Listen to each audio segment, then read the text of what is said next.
In the 1970s, a dictator taxed 3.5 million farmers growing one fruit. He stole over 100 billion pesos. The fruit? Coconut. He built a palace made entirely of coconut. The Pope refused to sleep in it. We'll come back to that. During World War II, doctors ran out of saline on the battlefield, so they injected coconut water directly into wounded soldiers' veins. And the name, coconut? It doesn't mean tropical. It doesn't mean paradise. It means ghost face. This is a fruit that started mutinies, fueled actual revolutions, and brought entire governments to their knees. And nobody talks about it. You think you know this fruit. You buy its water at the gym. You cook with its oil. You have no idea. This is the history of coconut, the most dangerous fruit in history. In 2011, scientists cracked open coconut DNA and found something no one expected. This fruit was domesticated twice in two completely different places. One group in Southeast Asia, the Philippines, Indonesia, Malaysia.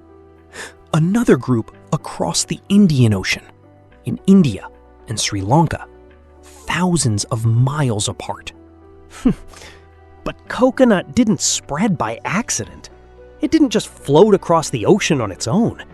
Somebody carried it on purpose. Around 3000 BC, Austronesian sailors launched from Taiwan in wooden canoes. They crossed thousands of miles of open Pacific. They packed coconuts for the ride. Coconut gave them everything. Food on the voyage, fresh water inside the shell, rope from the husk. The coconut was their entire survival kit. These sailors colonized half the Pacific, from Hawaii to New Zealand to Madagascar. And everywhere they went, they planted coconuts first. In ancient India, they called it Kalpavriksha, the wish-fulfilling tree. The tree that provides everything you'll ever need. So a fruit that saved entire civilizations. Got a beautiful name in the East. But wait until you hear what the Europeans called it. Because when Portuguese sailors finally saw a coconut for the first time, they didn't see life. They saw something terrifying. 3 dark holes on the shell, 2 eyes, and a screaming mouth. They called it Coco, Portuguese, for ghost, a children's nightmare. The tree of life in the East, a screaming ghost in the West. Same fruit, 2 completely opposite names. And both sides were right. In 1280, Marco Polo reached Sumatra and wrote about a strange nut. He called it Nux indica, the Indian nut. Europe had never seen one. Then, in 1521, Magellan's fleet reached the Philippines. His chronicler Pigafetta tasted coconut for the first time, and he lost his mind. Pigafetta wrote that one single tree gave wine, oil, milk, vinegar, rope, and charcoal. One tree. He'd never seen anything like it. Word spread fast. European empires realized this wasn't just a fruit. This was a gold mine with roots. By the 1800s, coconut oil replaced whale oil in lamps across Europe. When whaling collapsed, coconut stepped in. They called copra white gold. And where there's gold, there's greed. Colonial empires didn't just trade coconut. They seized the land. They forced people to grow it. In German Samoa, after 1900, colonial officials tried to force Samoans onto foreign coconut plantations. When Samoans refused, They imported workers from China instead. But here's what nobody talks about. The worst exploitation of coconut farmers didn't happen in Samoa. It happened in the Philippines. In 1789, Captain Bligh accused his first mate of stealing coconuts aboard HMS Bounty. The very next morning, the crew mutinied over coconuts. Bligh and 18 loyal men were thrown into an open boat in the middle of the Pacific. Over stolen coconuts, they sailed 3,500 miles to survive. Coconut had now triggered a mutiny, built colonial empires, and enslaved thousands. But the darkest chapter, it was still coming. The Philippines. 68 out of 81 provinces grew coconut. 1/3 of the entire population depended on it. It was the nation's lifeline. And in 1971, President Ferdinand Marcos looked at all that coconut money and saw an opportunity, a terrible one. He forced a tax on every coconut farmer, up to 30 pesos per 100 kilos of copra. That was a quarter of their income gone. Marcos told the farmers the money would develop the coconut industry, improve their lives, lift them out of poverty. He lied. The money went straight to his crony, Eduardo Cojuangco. Cojuangco used farmer taxes to buy shares of San Miguel Corporation, the biggest company in the Philippines. Farmers paid the tax. They got receipts, but most of them never saw a single centavo back. The receipts were worthless. Then, Marcos's wife Imelda did something that still enrages Filipinos. She built a palace made entirely of coconut.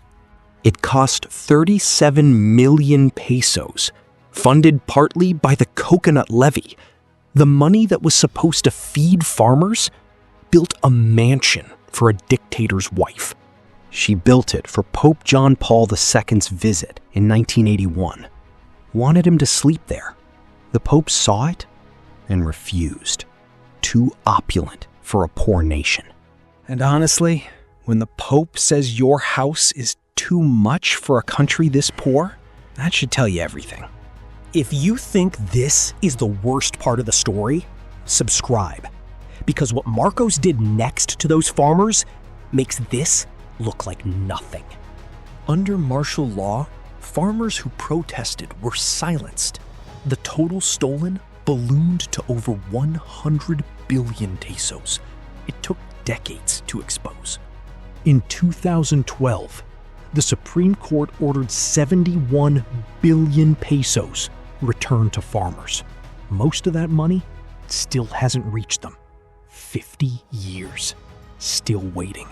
You'd think the story only gets darker from here. It doesn't. Because on a tiny island, coconut was about to fight back. Bougainville Island, Papua New Guinea. In 1988, the people rose up against a massive copper mine destroying their land. It belonged to Rio Tinto. Papua New Guinea's government responded with force. In 1990, they imposed a total naval blockade. No fuel, no medicine, nothing. Imagine your entire island cut off from the world. No gasoline for trucks, no diesel for generators, no power for hospitals for 10 years. Most people would surrender. The Bougainville rebels didn't. They looked at their coconut trees and saw the answer. They extracted coconut oil and poured it into diesel engines, trucks, generators, boats. Their entire resistance ran on coconut. No outside fuel for a decade. And they powered a revolution on the fruit growing in their backyard. Let me put that in perspective. A superpower blockaded them. A mining corporation wanted them gone. And a handful of islanders, armed with coconuts, held them off for 10 years. It's been called the world's first successful eco-revolution. A 2001 documentary compared it to a real-life Avatar, except this one actually happened. In 2019, Bougainville held a referendum. 98% voted for independence, a nation born from coconuts. But the modern story, it gets stranger. Today, the global coconut industry is worth over $35 billion, more than the GDP of half the countries on Earth. 3 countries control almost everything: Indonesia, Philippines, India. Between them, nearly 3/4 of the world's coconuts. But here's the thing. In Thailand, coconuts aren't always picked by people. They're picked by monkeys. Chained monkeys, forced to climb and harvest all day. PETA investigations found monkeys chained, beaten, and worked until they collapsed for your coconut milk. Think about that. Then came the coconut oil war. For years, people called it a superfood. In 2017, the American Heart Association fired back. Over 80% saturated fat. The wellness industry said the AHA was wrong. The AHA said the science was clear, and the argument still isn't settled. Meanwhile, coconut water alone became a $4 billion industry. A drink that soldiers once needed to survive is now a gym trend. From Battlefield IV to Instagram smoothie, that's coconut. But we're not done yet. Right now, somewhere in the Philippines, an old farmer is climbing a coconut palm, the same way his grandfather did. Same tree, same machete, same poverty. He still hasn't seen a single peso from that Supreme Court ruling. 50 years of taxes, a lifetime of coconuts, and the debt is still unpaid. But on a beach in Bougainville, a kid fills a generator with coconut oil. Same fuel that won a war, still running. Every empire that tried to own this fruit lost. The Portuguese couldn't, the Germans couldn't, Marcos couldn't. Coconut always outlasts the empire. They called it Kalpa Vriksha, the wish-fulfilling tree. They called it Coco, the screaming ghost. Both names tell the truth. It fed sailors crossing oceans, saved soldiers bleeding on battlefields, powered a revolution against impossible odds, and never asked for anything back. If this story stayed with you, drop a comment. Tell me what food or drink we should uncover next. And if you're new here, subscribe. Because behind every food you eat, there's a war you never heard about.